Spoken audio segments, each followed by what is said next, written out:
I have a question for you. Have you observed a leader struggling with indecision, or is this a challenge you yourself have faced? Well, if you're aiming to grow your leadership skills, then you should be aware of this. Hesitation does not simply delay progress, it erodes trust. And what we're going to get into today is how that hesitation can quietly sabotage your influence and what to do when fear, pressure, or even perfectionism make you pause too long. Welcome to Crossroads and Catalyst, the podcast with Shanita B. I am your host. This is where we discuss the thoughtful, wise, and strategic perspective at a crossroads can be the catalyst for change. I have seen indecision and the impact of it when leaders choose not to make a decision many, many times over the course of my career. And what it always does is it definitely weakens trust, but it stalls growth. And not only does it stall the growth of the leader themselves, but it could stall the growth of the employees who are working under that particular leader. And it could also hinder or harm the progress and performance of the organization itself. So, today we're going to get into why some leaders freeze, how to spot indecision in yourself, and what to do when your leader refuses to make the call. Whether you're in a leadership role or you're trying to get there, this conversation will challenge you to show up and will help you to move forward. So, what happens when leadership fails to make decisions? Well, quite frankly, nothing. And that is not a good answer. That is not the result that you want. Because when nothing happens, that means that there's no progress, there's no movement, there's nothing that is being done in light of this particular situation that needs a decision. So to not do something, and I take that back. While nothing is what appears on the surface, what is actually happening is you're going backwards. So you might have heard people say, if you're not growing, you're dying. Well, it's the same thing when it comes down to making a decision. If you're not moving forward, then you're moving backwards because everything and everyone else is continuing ahead full speed and you're just remaining where you were thinking, twiddling your thumbs, whatever it is that is causing you to pause and to stop and to not make a decision, those things are still there. But everybody else, again, they've continued to move on. And so what you might find is that you're being left behind. And that is not a good place in which to find yourself. What is the definition of decisiveness? Well, Cambridge Dictionary says it is pretty much just this: the ability to make decisions quickly and confidently. Now, listen to those two words: quickly and confidently. We do not want to misconstrue that the word quickly means rash or reckless, because that's not at all what it means. But then you listen to the other word, you look at the other word, and it says confidently. That means that you're putting something out there, and you have some level of assurance that things will work out. Does not mean that the decision is perfect, does not mean that you had all of the data and the information that you needed to make the decision. It just means that you're going to be assured that when you move forward with deciding and selecting A versus B, well, there's a level of confidence that again that it'll be fine, and maybe it'll be as you intended, maybe it'll be better than you intended, and possibly it might not work out as well as what you had hoped, but at least you made a decision. So that's what's really important. And just so that we're clear, indecision is a decision. You've just chosen not to move forward and to let things just kind of hang out there. And depending on what the situation is, it's not going to hang too long. Because, again, like I just said not too long ago, indecision is a decision. And if you're not moving forward, then you're being left behind, and everybody else is probably going to be winning. And you're just going to be standing, looking around, trying to figure out what to do next. Why does indecision happen? Well, especially among those people who are supposed to be leading. Well, I have a few things here that I think contribute as to why people have chosen to not make a decision and not move when really something needs to be done, and it really has to come from them rather than everyone else. Fear is at the top of the list. Fear undermines so many things in our lives. And when it comes down to the types of characteristics and traits that we should possess as not only as leaders, but just as decent people and good professionals in the workplace, fear is one of those things that is often hidden and cloaked as something else. So, this could be fear of making the wrong decision. It could be fear of fallout. It could be fear of owning a mistake publicly. Definitely, nobody wants to look like the person who made the bad decision and caused the organization to lose money or to be bound in a contract that's not good for them or whatever the situation might be. But if a decision has to be made, you have to just come to the conclusion that everything is going to be okay. Our lives are not going to hinder. Our lives are not going to rise or fall on a particular decision that is made in most workplaces today. They just don't have that level of power and authority over us. So we have to be able to move past the fear and recognize that sometimes good decisions are made and sometimes not so good decisions are made. But it's just important in order to make progress that we choose something. And then another thing that I have listed here is perfectionism. And this is, pretty much the idea that unless all of the conditions are right and every answer is in place, nothing should move forward. This could not be further from the truth. And I can tell you personally, I have struggled pretty much for the course of my life of with perfectionism because I like things to be done right. And maybe that has to do with the fact that I'm a firstborn and I've pretty much attempted to excel in just about everything that I've done. And I like things to just be this particular way. And if they're not, it will tend to slow me down. So I have worked diligently to ensure that I do not allow things to lapse as a result of my desire to have things just right. So that means I need to get over myself, is what it comes down to. And so that would be my counsel to you is if you are suffering with perfectionism, you have to allow yourself room for the imperfect. You are not always going to have 100% of what you need. You're not going to have all of the data, all of the facts, but you have to make a decision anyway. So get used to the idea and take the steps toward making the decisions in those moments when they're absolutely necessary and critical.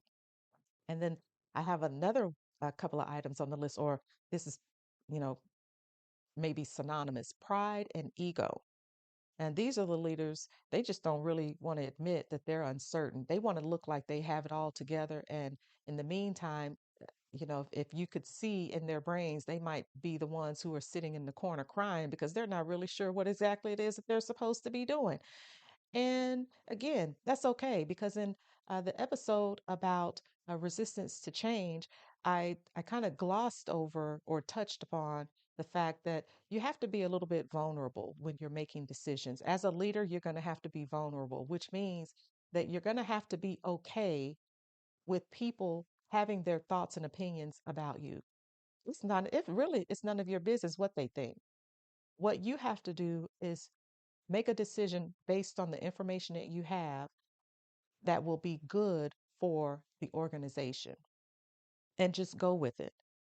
And so when you think about all of those things, just those few things that I just mentioned fear, perfectionism, pride, and ego it could really be a recipe for disaster if these are the things that continue to hinder you from making a decision or the leader who is working above you. Uh, it causes so many issues. And again, since I've seen this many times over, I'm never really shocked at what I hear from maybe former colleagues um, talking about some things that have come up in work, but it's always disappointing because you really hope that the leader in a particular scenario is is willing to operate at a much higher level than what they really are. Because really what they've done is they've exchanged their position for a lower level position within the organization. They've pretty much shunned the responsibility that is due to them. It is really under their particular scope. But because they're indecisive, they just want to bury their heads in the sand and pretend that nothing is going wrong here, nothing to see here. We can just keep going on, business as usual. And I can tell you that what happens in those scenarios is the organization has a veneer of success, but on the inside there is turmoil, and it could just take one final stroke, some change within the economy, some regulatory change that occurs, and everything could blow up. And you definitely don't want to be at the helm of the organization when that happens, because it's certainly going to lie at that leader's feet if they have been the one who is supposed to have been making the decisions all along the way, and it's discovered that they really just kind of sat on their hands because they were afraid to make a decision. And this also reminds me of, just being in meetings, because we're such a meeting intensive work culture these days. We spend a lot of time in meetings, and I think a lot of us just don't even understand why, because somebody thinks that it's a good idea when really all it would require is a phone call, maybe between a couple of people, to just get some clarity and let's move on. But that's not typically what happens. But what I have found in a lot of the meetings that I've sat in over the years is that even the high level leaders, I'm talking VPs and C suite, they're looking around at other people to make the decisions, and really it's within their scope to make the decision, and they're just kind of complacent, I guess. And this tends to be the norm, because you see your colleagues and other staff looking at each other saying, okay, well, what's going on here? Well, who's supposed to be making the decision? And then you walk away and nothing is still done. There are no action items, there are no metrics, there's nothing. And so then we have to have another meeting to talk about what happened at the last meeting and why we didn't make a decision and what we were waiting on. And now everybody is running around trying to figure out, well, what did we talk about? Well, where did we leave off? Whereas if it was just someone who had made a decision in those moments, we'd be done with it, and we it would be put to rest. But that's often the result of indecisive leadership. And okay, look, like I've already said, you're not going to have 100% of the information. And sometimes you just have to be satisfied with having 75 to 80% of the information so that you can move forward. And it's like that even with small things that require decisions, whether they're deadlines within your own team that that require reports that need to be pushed up so that other decisions can be made based on those reports. I have had many times to tell people, look, this is the best that we can do based on the timeline that we were given. I think that if we had had another several days or maybe even a week, we might have been able to attain a more confident number. And I've just told people, okay, I'm about 80% confident that this is a pretty good projection, or this is a good dollar figure, or whatever the case may be. And it's not always comfortable to do that, but you have to know that it's okay to do that. And just recognize that even when you do have the information is imperfect. So it's not necessarily about having perfect information. It's just about being able to assess and critically think through the information that you have available to you so that you can make an informed decision. I recently read an article, and I can't remember the name of the article, but I do remember that it was on CNBC, and so I'll find a link of it and put it in the show notes if you're interested in it. But it was very timely because it was a quote. It quoted the CEO of Google, and I believe his name is Sundar Pichai, and this is what he said. First, making any decision is better than wasting time ruminating on the options. And second, most choices aren't permanent, and you can learn from your mistakes if you make one. That's pretty sound advice. And he said that he learned this when he was a college student, which tells me that this is not only something that leaders should have, because most leaders, of course, you're graduated from college, you've been working for quite some time, and so a lot of leaders are pretty well seasoned. But what this means is that this is something that we should be considering while we're younger, teenagers, uh, young adults in college, and just earning and learning our way through life. You have to develop the skill of being decisive early on, because you do not want to be stunted in your growth. And you certainly don't want to leave major decisions to other people to make them for you, because I can almost guarantee you, you will not be satisfied. So, you know, where in your work or your life are you waiting for more certainty before you can make a decision? Think about that for a minute. It is so important that you make the choice and that you be okay with the choice. And quite frankly, even if the choice doesn't turn out to be what you had hoped, then you know that there's something else that you can do at that point to try to get yourself in the place where you want to be. It generally will work out pretty well. What does strong decision making look like? Okay, so I think that this is really important too. You have to be able to critically think through the issue. Ask those W questions: who, what, when, why, where, and of course how, which is not a W, but I think you get the drift. Um, Assess the risks. So you want to understand and gather as much information as you possibly can to answer the questions that are most important to that scenario. Number two, you want to be collaborative.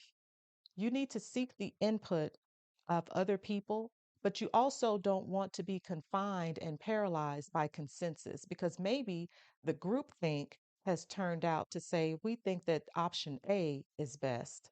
And maybe you're thinking option B, and maybe there's no option C. Maybe there is, maybe there isn't.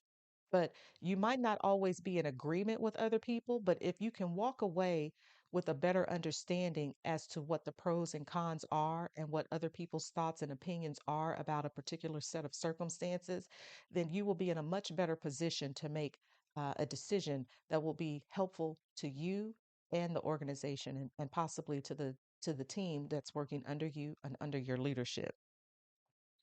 And then this is another important thing. You have to know when direction is needed more than diplomacy. And by that, what I mean is it's always important to be tactful and recognize that there's probably going to be some fallout to some of the decisions that you might make. But the direction of the organization that you're serving, or even a personal decision that you're making about your life, that is going to be a priority. And so it might not always be received well when it comes to the common knowledge what the decision is that you made, but it's yours, and you base that decision on the information that you had that you thought was really going to help to get you where you needed to go. Okay, so then ultimately, one of the other questions is, well, what if I'm not the one who's in charge?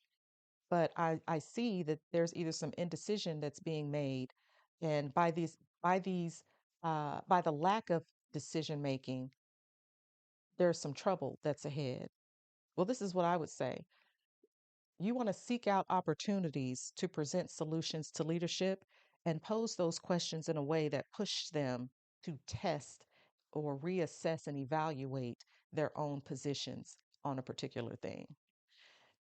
Especially if you're trying to grow into leadership, if you've developed a decent rapport with the person to whom you report, they would probably be more willing to listen to what it is that you have to say. And specifically because most of the reasons why people are indecisive is because of fear, you may have an opportunity to help to mitigate whatever issues that were causing that fear, that were underscoring the fear that they might be experiencing. And it may come to the point to where they would really trust the input that you would have and value that very highly. So I would say that you would want to proceed along those lines. Okay, so this is where the rubber meets the road. Because once you recognize indecision, you're at a crossroads. And really, what happens, what it comes down to is you can't lead from the shadows. You can't lead from the dark closet. You got to come out, step into the light, so that others can see you and take notice and recognize you as a leader. But in order for that to be the case, you have to come out and make some decisions. So you can either avoid the decision by burying your head in the sand, pretending like it doesn't happen, like it didn't happen, excuse me, or just completely shunning some of the information that has already been provided to you that highlighted I guess maybe a particular path that might actually be the one that you should have selected, but because of fear or whatever reason, you've just decided that, oh, we're just not going to make a move on that. Or you can face the decision. You can name the concern, you can gather the facts, you can listen to the right people and not just the loudest people. And what I would say is that you probably want to seek out those who appear to be the quietest ones because oftentimes they have a lot more insight and information that will help you to make an informed decision. Okay, so then,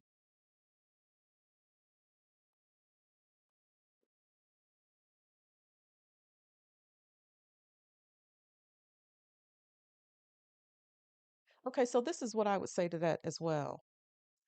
When you talk to people, and once you've decided, okay, we're going to face the decision. I'm ready to make a decision, or I'm ready to gather the information that's necessary so that I can be a lot more informed about what course of action we need to take. Okay, you make a decision. I can guarantee you that even if the decision does not work out the way that you had intended, that the result of that will help you to make the next decision in a much more effective manner. Because again, to make a decision and be able to pivot is better than to make no decision and have a lot of damage that takes place as a result of not doing so. So, then how do we turn this into a catalyst? By recognizing the value of decisiveness in our own lives and in leadership, because it's not just about what happens at work. Again, decisiveness is something that is applicable to the whole person, to the professional and the personal life. So, this is why you really want to enhance that skill because it's such a practical skill and necessary to living. So, this is what I would say. We got to build the muscle and change the pattern, which means that you're going to have to practice being decisive. It's going to be very uncomfortable, especially if you recognize that it is fearful for you, or your pride and ego are in the way, or that you're a perfectionist, like I am. I'm a recovering perfectionist. And what you want to do is you want to exercise making quick decisions. What I would say is, even though it's going to be uncomfortable, it will be liberating for you to make a decision and then leave it alone. Go home, go to sleep, you'll be good. And once you see the results of the decision, you'll realize that it's no big deal. And I can almost guarantee you that if you offer up a decision in a meeting or in some type of group setting after looking around and seeing that everybody's kind of quiet or they're looking at somebody else to make the decision, if you offer up some type of solution, most people will be so happy that you did. Oh, that's a great idea. Yeah, well, I don't know why we didn't do this sooner. Well, oh, we really appreciate that you offered that up. You will be so surprised at how eager people are to accept that solution and then move on to the next thing. So use that as an opportunity to show people that you have the skills and you have the competencies and the abilities to lead and to do the job, and take that for what it's worth. So then ask yourself this: what decisions have you been putting off that are quietly draining your energy? It's time to revisit that, to make a plan, and to take the first step. And let this be the moment that you stop spinning and twiddling your thumbs and just hoping that it makes a decision all on its own, and for you to move and to get on down the road. How about that? Well, I appreciate that you spent this time with me, and I'm so glad that we talked about this particular skill and how it presents itself in several different ways and some of the causes. I hope that you will take to account, excuse me, I hope that you will take to heart what you've heard. And if any of it resonated with you, I would love to hear about it. So you can feel free to send an email to me at theshanita.brown@gmail.com. And if you found any of this helpful, then please give me a like, subscribe, or a follow on the platform that where you're listening to this. And then finally, crossroads reveal who you are. Catalysts shape who you become. Every decision matters, so make it count. We'll talk to you next time.